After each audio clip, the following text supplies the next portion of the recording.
Il est 8h moins 10 sur RTL et Jean-Michel Apathy, vous recevez un ancien président de la République. Bonjour Valéry Giscard d'Estaing. Oui, bonjour. Vous avez présidé la Convention qui a écrit le traité européen que les Français ont refusé par référendum, voilà 2 ans. Vous êtes donc particulièrement qualifié, Valéry Giscard d'Estaing, pour évoquer le nouveau traité que les 27 partenaires européens ont adopté la semaine dernière à Lisbonne. Nicolas Sarkozy, qui a beaucoup fait pour que ce traité existe, parle d'un traité simplifié. L'est-il, à votre avis, simplifié ce traité ? Alors ça, c'est une question que vous devez vous poser et à laquelle vous devez répondre. Parce que vous me posez la question à moi, nous avons rédigé avec les autres, bien sûr, les autres conventionnels, le traité constitutionnel. Et si nous répondons, on croira que c'est parce que nous préférons notre texte, ce qui serait d'ailleurs naturel. Absolument. Mais la question, c'est une question pour les journalistes. Ah. Vous savez qu'on a reproché... Je croyais que c'était pour les citoyens plutôt. Comment ? Pour les citoyens peut-être. D'abord les journalistes. Les journalistes informant les citoyens. Au moment du référendum de 2005, on avait indiqué que l'information des citoyens avait été insuffisante. Et que ça expliquait en partie, d'ailleurs, leur hésitation sur l'adoption du texte. Alors là, je crois qu'il faut que les choses soient très claires. La question de savoir si c'est simplifié ou non, c'est aux journalistes de le dire. Ce n'est pas à moi personnellement. Bon, alors. Et il faut prendre en considération plusieurs choses. D'abord, est-ce que c'est plus court ? Ensuite, est-ce que c'est plus lisible ? Hein ? Et je crois que chaque fois, vous allez répondre non. C'est vous qui allez répondre non. Est-ce que c'est plus court ? Nous avions un texte. Bon, mauvais, c'était un texte. Là, il va y avoir 3 textes. D'accord. Et c'est assez difficile même à comprendre pour un citoyen. Il y aura un traité sur l'Union européenne, un traité sur le fonctionnement de l'Union européenne et un traité modificatif. Ça fera 3 traités auxquels s'ajoute la Charte des droits fondamentaux, c'est-à-dire une sorte de Charte des droits de l'homme, qui est un texte important pour l'Europe, qu'on a sorti du traité et qu'on a mis en plus. Donc ça fait 4 textes. Et il faut regarder maintenant le contenu de ces textes. Est-ce qu'il y a des choses plus simples que ce que nous avons proposé ? Non. Il y a des choses qui sont mises dans un ordre différent. D'ailleurs, c'est intéressant pour vous qui avez suivi le débat. On n'a pas ajouté des idées. Il n'y a pas de nouvelles idées dans ce texte. On est parti du traité constitutionnel et on l'a redistribué dans les traités anciens. Ça a été ça le travail. Et donc, c'est un traité non pas simplifié, mais je dirais dispersé dans les traités anciens. Et il se présente sous un aspect curieux, comme vous le direz, c'est un traité d'amendement.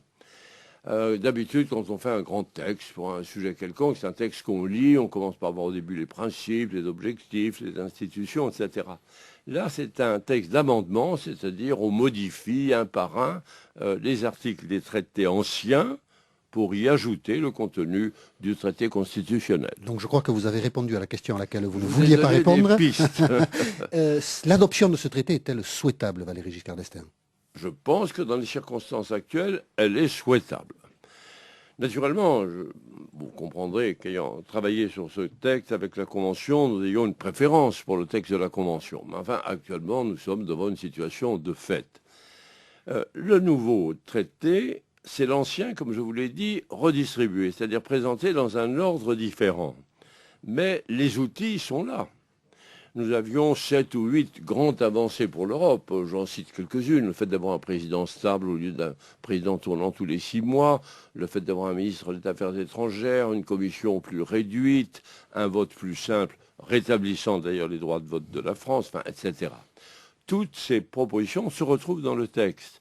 C'est ce que j'appelle les outils. Donc les outils sont dans la boîte. On les a mis dans un ordre différent, il faut aller les chercher. C'est un petit peu peut-être plus difficile, mais les outils sont là, il faut s'en servir. Ces outils, les Français les ont refusés par référendum en juin 2005. Faut-il de nouveau les convoquer par référendum pour qu'ils donnent leur sentiment ? Alors, vous dites qu'ils ont refusé les outils en 2005, je ne le crois pas, franchement. Enfin, je ne le crois pas. Quand vous parliez à l'époque, les gens me disaient « mais on n'a pas voté contre le référendum, on a voté contre la situation politique du moment qui était vécue très négativement par les Français, qui a changé depuis. Ils avaient voté contre la crainte des délocalisations, ceci n'a pas de rapport avec le texte. Ils avaient voté contre de nouveaux élargissements. Vous savez qu'actuellement on est beaucoup plus prudent, donc on ne peut pas dire qu'ils avaient voté contre les outils. Je ne crois pas que ce soit exact. Mais en tout cas, ce qu'on leur présente simplement, c'est les outils. On ne leur demande pas de refaire l'analyse politique générale du référendum. Mais un nouveau référendum n'est-il pas indispensable ? Il faut regarder les textes, il faut être juste. La forme normale d'approbation des traités en France, c'est le Parlement. C'est la voie parlementaire. C'est ce que dit la Constitution. Et c'est le président de la République qui peut décider de faire un référendum. Donc ce n'est pas un choix, je dirais, automatique. C'est un choix du président de la République. Et le président de la République a indiqué que, compte tenu de la nature du texte, il pensait que la voie parlementaire était préférable. C'est absolument son droit. Vous avez été président de la République, Valéry Giscard d'Estaing. Qu'avez-vous pensé du divorce du couple présidentiel? J'en ai pensé ce qui figure dans la Constitution européenne, dans laquelle il est dit la vie privée des citoyens d'Europe doit être protégée et respectée. Le divorce ou le mariage, d'ailleurs, est un acte de la vie privée. Il doit être respecté. Un président de la République peut-il être célibataire? Alors, il faudrait regarder historiquement ce qui s'est passé en France. Il y a sans doute eu, mais je n'ai pas en mémoire les couples présidentiels d'avant la guerre. Depuis la guerre, non. Mais il n'y a pas d'impossibilité à cet égard. Le texte constitutionnel ne prévoit pas de fonction ou même la présence de l'épouse du président de la République. Vous êtes membre du Conseil constitutionnel, Valéry Giscard d'Estaing. À ce titre, vous allez devoir vous prononcer sur l'utilisation des tests ADN en matière de regroupement familial dans le cadre des politiques d'immigration. Ce recours à des tests ADN a suscité un important débat dans la société française. L'avez-vous suivi? J'ai suivi ce débat. Je ne suis pas un spécialiste de ce débat.